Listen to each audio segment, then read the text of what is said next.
मगर ताजमहल बनाने के लिए आइडिया कौन दिया, आइडिया की नक्शा कौन बनाया, ताजमहल कैसे बना, बहुत सारे लोगों को मन में सवाल आता है।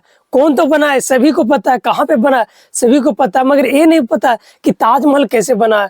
क्योंकि ताजमहल के निर्माण में बहुत सारे ऐसे ऐसे कहानियां जो है, जो इस वीडियो में हम बताने वाले, ऐसे ऐसे मटेरियल को उपयोग किया गया है जो आज इस वीडियो में बताने वाले दोस्तों। क्योंकि एक ताजमहल एक बनाने का कहानी एक महाकाव्य की तरह है। उसमें प्रेम को भी दर्शाया गया, उसमें अपनी कला को भी दर्शाया गया।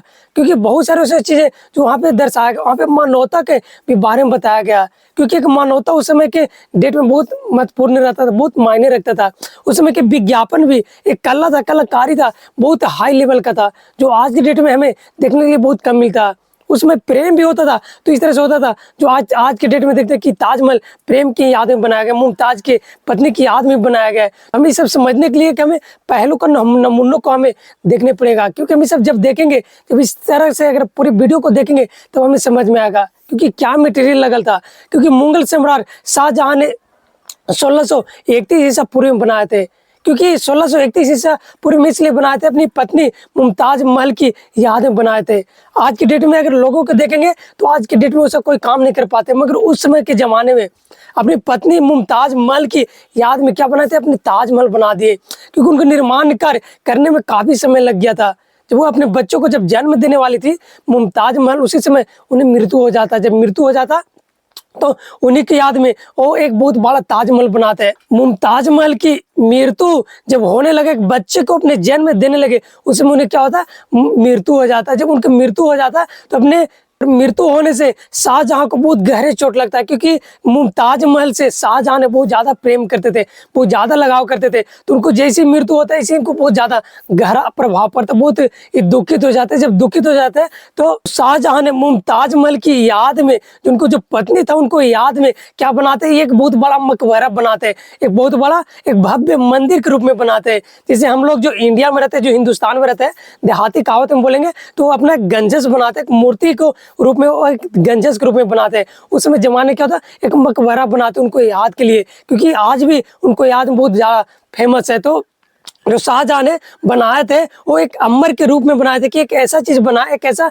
भव्य मकबरा बना जो लाइफ टाइम तक रहे, अमर है, कभी भी मिटा ना सके। उसको इस तरह से हम निर्माण करेंगे, उस तरह से वो संकल्प लिए थे। जब उनको पत्नी को जब देहांत हो गया था, जब उनको पत्नी जब बच्चे देते हुए जब मृत्यु हो गया था, तो एक ऐसा संकल्प लिए कि बहुत बड़ा अमर है। आज की डेट में भी अगर आप दिल्ली के अगर आगरा शहर में जाएंगे, यूपी के आगरा शहर में जाएंगे, आगरा डिस्ट्रिक्ट में, वहाँ पे एक बहुत भव्य मकबरा मिलेगा और उसको आज तक कोई मिटा नहीं सका, और लाइफ टाइम तक काफी समय तक रहेगा दोस्तों। तो ताजमहल का जो नक्शा जो बनाने का जो काम था, जो डिजाइन बनाने का काम था, वो उस्ताद अहमद लाहौर द्वारा तैयार किया था, जिन्हें ताजमहल का मुख्य वास्तुकार माना जाता है। क्योंकि बहुत सारे लोग अलग अलग तरह से वो नक्शा निकालते हैं, मगर जो अहमद उस्ताद लाहौर था, ताजमहल के निर्माण में बहुत सारे लोग मदद किए। पहला नंबर पे मदद किए दोस्तों फारसी के लोग किए, तुर्की के लोग किए, भारतीय लोग किए, इस्लामिक लोग किए, वास्तुकला के तत्वों का मिश्रण किया।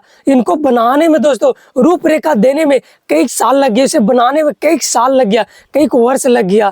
ताजमहल का निर्माण सफेद संगमरमर से किया गया, जो राजस्थान के मकराना से लाया गया था। इसके अलावा इसमें इस्तेमाल होने वाले कीमतों पत्र और रत्नों से विभिन्न देशों में इसे मंगवाया गया था। क्योंकि आज की डेट में हम लोग जब घर बनवाते हैं, जब लोग घर बनवाता है वो मार्बल लगाता है, टाइल्स लगाता है, मगर जो शाहजहां ने जो बनाया था, वो मकबरा बनाया था, उनमें भारतीय लोग भी उसमें मदद किए थे। जो राजस्थान के मकराना शहर से लाया गया था, तुर्की से लाया गया था, और बहुत अलग अलग जगह से लाया था, इस्लामिक देशों से लाया गया था। तो इन सब बातों को लेकर मिलाकर बहुत एक भव्य मकबरा के रूप में तैयार किया गया। और जो इसमें जो विभिन्न तरह के जो पत्थर लगे हैं, जो देखने में आज भी नेचुरल तरीके से लगते हैं, वो भारत से भी मंगवाया गया था, राजस्थान के मकराना से भी मंगाया गया था, जो उजला और सफेद पत्थर था, और अनेक देशों से भी मंगवाया गया था, दूसरे देशों से भी लाकर यहाँ से मंगवाया गया था, ताकि उसमें जब सजावट हो, जब अच्छे तरीके से बने, नेचुरल तरीके से देखने में बिल्कुल नेचुरली लगे। क्योंकि दोस्तों अलग अलग देशों लोगों से मंगवाया गया था, जहाँ से श्रीलंका भी हो गया, अफगानिस्तान हो गया, करेलिया हो गया, अरेबिया हो गया, नीलम हो गया, लाजत हो गया, और विभिन्न देशों से दोस्तों मंगाया गया था, ताकि संगमरमर की सुंदरता को और बढ़ाने के लग रहा है। विधिवक्ता से बढ़ाने के लिए इन पत्थरों का उपयोग किया गया था, जो अनेक तरह के नेचुरल तरह के पत्थरों था। ताजमहल जो बनाने में जो काम शुरू हुआ था वो 1632 से शुरू होकर पूरा होने में लगभग करीब 22 साल लग गया था दोस्तों। जब 22 साल लगा तो 1653 ईस्वी में इनमें काफी काम लगने के बाद ही पूरा हुआ। इसमें मजदूरों जब काम कर रहे थे तब मजदूरों को काम करने में लग रहा है कि 20,000 मजदूरों और कारीगरों ने इन ताजमहल को बनाने में काम किया था। समझ सकते हैं 20,000 मजदूरों ने इन्हें काम किया, 22 साल सिर्फ इन्हें बनाने में लग गया। समझिए अब कितना अद्भुत तरीके से बनाया गया है। और इन्हें बुलाने के लिए जो काम करने वाले जो लोग थे भारत से भी थे, अलग अलग देशों से थे, जिसमें बुलाया गया था, जिसमें फारसी थे, तुर्की थे, मध्य एशिया के कारीगर इसमें शामिल थे। आप समझ सकते हैं सभी लोग अलग अलग जगह से मंगाए गए थे। जो इनका जो नींव धारा गया था वो इस तरह से अद्भुत तरीके से ताजमहल की नींव को बनाने के लिए बहुत गहरी खुदाई की गई थी। आप अगर घर बनाते हैं तो 5 फीट 10 फीट आप गड्ढा खोदते हैं, आप 50 फीट आप नीचे क्या करते हैं, पिलर देते हैं, उसमें पाइलिंग करते हैं। मगर जब ताजमहल बना था तो काफी ज्यादा खुदाई हुआ था। इसको आप देखेंगे तो यमुना नदी के किनारे होने के कारण नींव को स्थित रखने में कई लकड़ी और अलग अलग तरीके से लकड़ी भी इस्तेमाल किया गया है, जो आज भी मिश्रण में मजबूती धरे हुए है। सजावट और नक्काशी, ताजमहल की दीवारों पर अद्वितीय नक्काशी और कुरान की आयतें लिखी हुई है। इन आयतों को काले संगमरमर से उकेरा गया है, जो सफेद संगमरमर के साथ खूबसूरत कंट्रास्ट पैदा करता है। इसके अलावा फूलों और बैलों की नक्काशी विभिन्न कीमती पत्थरों को जड़ा गया, जो इसकी सुंदरता को और बढ़ाने में हमें सहायता मिलता है। आप समझ सकते हो क्योंकि जो यहाँ पे नक्काशी की हुआ है, जो अलग अलग तरीके से संगमरमर लगाया गया, फूलों को खूबसूरती को बनाया गया, अब कितना और सुंदरता होगा उस समय जब बनाया गया।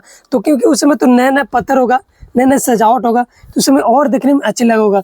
इसके जो बगीचे और जलाशय है इसको और अच्छे दिखने में बनाता है, क्योंकि ताजमहल के चारों ओर 4 बाग शैली के बगीचे बनाए गए हैं। यह शैली फारसी बागवानी से प्रेरित है और इसमें 4 समान भाग होते हैं, जिनके बीच में पानी की नहरें और फव्वारे होते हैं। इन बगीचों को डिजाइन ताजमहल की समरूपता और संतुलन को बनाए रखने के लिए हम बहुत सारे वीडियो में देखते हैं कि वो जो अद्वितीय जो भव्य जो मंदिर रहता है, जो बड़े बड़े जो पत्थर से बनाया हुआ रहता है, उसको अगल बगल पानी रहता है। अलग अलग पानी क्यों डाला जाता है, आखिर समुंदर के बीच में क्यों, समुंदर के साइड में क्यों बनाया गया है?